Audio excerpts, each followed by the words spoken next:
4వ తారీఖు అంటే ఏప్రిల్ 4వ తారీఖు 2026 రోజున ఏం జరిగింది అనేది ఒకసారి క్షుణ్ణంగా పరిశీలిద్దాం. అసలు ఏం జరిగిందంటే నవాపేట వెళ్ళే రూట్లో బోయపల్లి విలేజ్ మీకు ఐడియా ఉండే ఉంటుంది. అయితే బోయపల్లి చివరిలో గల 345, 346 సర్వే నెంబర్ ఏదైతే ఉందో అది మైనింగ్ గురి కావడం జరిగింది. అంటే అక్కడ మొత్తం గుట్ట ప్రాంతం అన్నమాట. ఆ గుట్ట ప్రాంతంలో మొత్తం దాదాపు ఇంచుమించు ఒక 10 ఎకరాల పొలంని సెట్ చేసి పెట్టారు. అంటే మొత్తం తువ్వగా పొలంలా తయారైపోయింది. అంత గాఢంగా తవ్వడం జరుగుతుంది. దాదాపుగా ఆ మైనింగ్ తవ్వకాలు అనేవి జేసీబీ, ఒక టిప్పర్, ఒక ట్రాక్టర్, ఇలా కొన్ని మిషన్లు పెట్టుకొని ఎలాంటి ప్రభుత్వ అనుమతులు లేకుండా, ఎలాంటి ఏమంటారు ప్రభుత్వం నుంచి ఆదేశాలు లేకుండా తవ్వకాలు జరగడం జరిగింది అన్నమాట. అయితే ఈ విషయంపై మాకు ఇన్ఫర్మేషన్ రాగా కన్జ్యూమర్ రైట్స్ కమిషన్ నుంచి టీం ఏర్పడి అక్కడ హుటాహుటిన చేరుకొని అక్కడ ఏం జరిగిందనే వివరాల కోసం అని చెప్పి వివరగా జేసీబీ మమ్మల్ని చూడగానే పారిపోవడం జరుగుతుంది అన్నమాట. అక్కడ పారిపోతుండగానే మా క్యాండిడేట్ ఒక కథ నిలేసేసి అక్కడ జేసీబీ గురించి వివరాలు తెలుసుకొని ఎవరు ఏంటని తెలుసుకొని వచ్చేసారు. అక్కడ ఆల్రెడీ మేము ఉండేసరికి ఒక టిప్పర్ సగం లోడ్తో ఉంది. సగం లోడ్తో వెళ్తున్న టిప్పర్ కూడా ఫోటోస్ తీసాము. ఆ ఫోటోస్ కూడా మీకు చూపిస్తాం, క్లియర్ ఉంది ఇక్కడ మా దగ్గర. ఈ ఫోటోలో సగం పట్టేసుకొని ఉంది. ఇక టిప్పర్లో సగం లోడ్ వేసుకుని ఉంది. అదే ప్లేస్ వెళ్ళి దీనిలో సగం లోడ్ వేసుకుని ఉంది. అయితే ఈ టిప్పర్ ఓనర్ వచ్చే సీననే ఇతన్ని మేము అక్కడ కూర్చోబెట్టి అడగగా ఇతను మాకు చెప్పిన విషయాలు ఏంటంటే, సార్ టిప్పర్ నా ఓన్ అండి. ఇక్కడ ఆల్రెడీ ఇంకో ట్రాక్టర్ ఇంకో టిప్పర్ 2 నడుస్తున్నాయి. మొత్తం 3 వెహికల్స్ నడుస్తున్నాయి ఒక జేసీబీ కింద. ఈ జేసీబీ వచ్చేసి మన బోయపల్లికి చెందిన కేశవులు అని చెప్పేసి అతను చెప్పడం జరిగింది. ట్రాక్టర్ కూడా పక్క పొలం వాళ్ళని చెప్పడం జరిగింది. అయితే ఇక్కడ గమనార్హమైన విషయం ఏంటంటే, గమనించాల్సిన విషయం ఏంటంటే, వాళ్ళు ఏదైతే మైనింగ్ అంటే మొరంతో ప్లేస్ ఏదైతే ఉందో ఆ ప్లేస్లో చిన్న చెరువు ఉంది.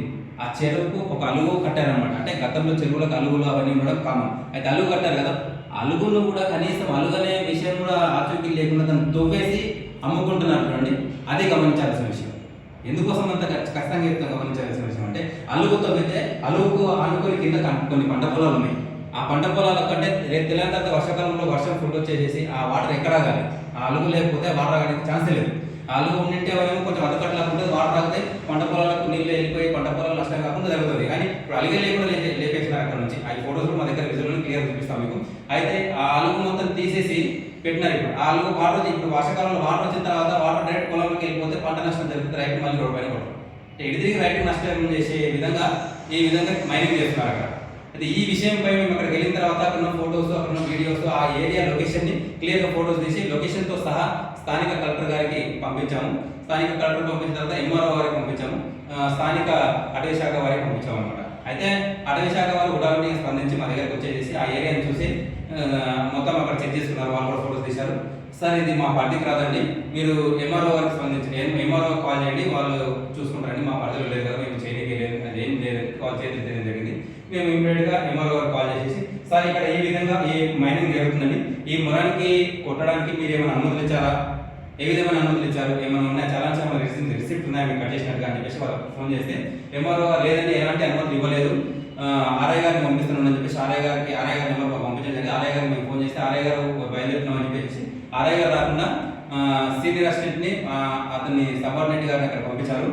వాళ్ళిద్దరు అక్కడ వచ్చేసేసి అక్కడ జరుగుతున్న సిచ్యువేషన్ అంటే అక్కడ జరుగుతున్న మైనింగ్ ఏదైతుందో మొరం కొట్టుకోవడము, అలుగు మొత్తం కూల్చేసి ఆ మట్టిని కూడా లేపేసుకొని పోవడము, దాన్ని పొలంలాగా మార్చుకోవడం, ఆ చెరువు ఉన్న ప్లేస్ మొత్తం ఆ గుట్ట మొత్తాన్ని పొలంలాగా మార్చుకోవడాన్ని వాళ్ళు మొత్తం ఫోటోస్ తీసుకున్నారు.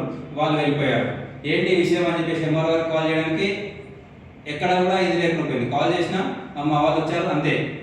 అటవీ శాఖ వారు వచ్చారు, మా చేతుల్లో లేదని చెప్పి వాళ్ళ చేతులు తీశారు. స్థానిక కలెక్టర్ గారికి ఫోటోస్ పంపించాము. దాంతో పాటుగా మన బోయపల్లి విలేజ్లో ఒక జీపీఓ మేడం గారు ఉన్నారు, వారికి కూడా కాల్ చేయడం జరిగింది. అక్కడే ఉండి మేడం గారు మరి ఇట్లా 345, 346 సర్వే నెంబర్లో ఈ గుట్టంతో వేసేసి మైనింగ్ పాల్పడుతూ ఈ మొరాన్ని మొత్తం అమ్మేసుకుంటున్నారు, ఎక్కడ పడితే అక్కడ ఎలాంటి పర్మిషన్ లేకుండా, మరి మీరేమైనా పర్మిషన్ ఇచ్చారా గ్రామ పంచాయతీ అని చెప్పేసి ఆ మేడం అడిగితే మేడం గారు కూడా మేము ఎలాంటి పర్మిషన్ ఇవ్వలేస్తారని చెప్పేసి ఆ గారు చెప్పడం జరిగింది. మేడం గారు మరి దాదాపు నెల రోజుల నుంచి జరుగుతుందని చెప్తున్నారు. ఇక్కడ టిప్పర్ వాళ్ళని అడిగితే డ్రైవర్లు నెల రోజుల నుంచి జరుగుతుందని చెప్తున్నారు. మరి నెల రోజుల నుంచి జరుగుతున్నప్పుడు మీరు ఏం పట్టించుకోవట్లేదు మేడం, ఇది మీ గ్రామ పంచాయతీకి సంబంధించింది కదా అంటే, లేదు సార్ మాకేం తెలియదండి, నేను 2 రోజుల నుంచి లీవ్ ఉన్నాను అంటే, మేడం నెల రోజుల జరుగుతుంది, మీరు 2 రోజులు లీవ్ ఉన్నారు. సరే మేడం ఓకే జరిగింది, ఈ విషయం గురించి కొంచెం నివేదిక మాకు సమర్పించండి అని చెప్పేసి మేడం గారికి కూడా రిక్వెస్ట్ చేయడం జరిగింది. దాంతోపాటుగా ఎంఆర్ గారు కూడా రిక్వెస్ట్ చేయడం జరిగింది. కానీ దీంట్లో గమనించాల్సిన మేజర్ విషయం ఏంటంటే, 7వ తారీఖున జరిగిన విషయాన్ని ఈరోజు 16వ తారీఖు ఇప్పటి వరకు కూడా మాకు ఎలాంటి నివేదిక సమర్పించలేదు. ఎంఆర్ ఆఫీస్ నుంచి కానీ, ఆర్ఐ గారు కానీ, అక్కడ ఏదైతే జీపీఓ మేడం ఎవరైతే ఉన్నారో వాళ్ళ నుంచి కానీ ఎలాంటి నివేదిక మాకు ఇంతవరకు సమర్పించినది లేదు.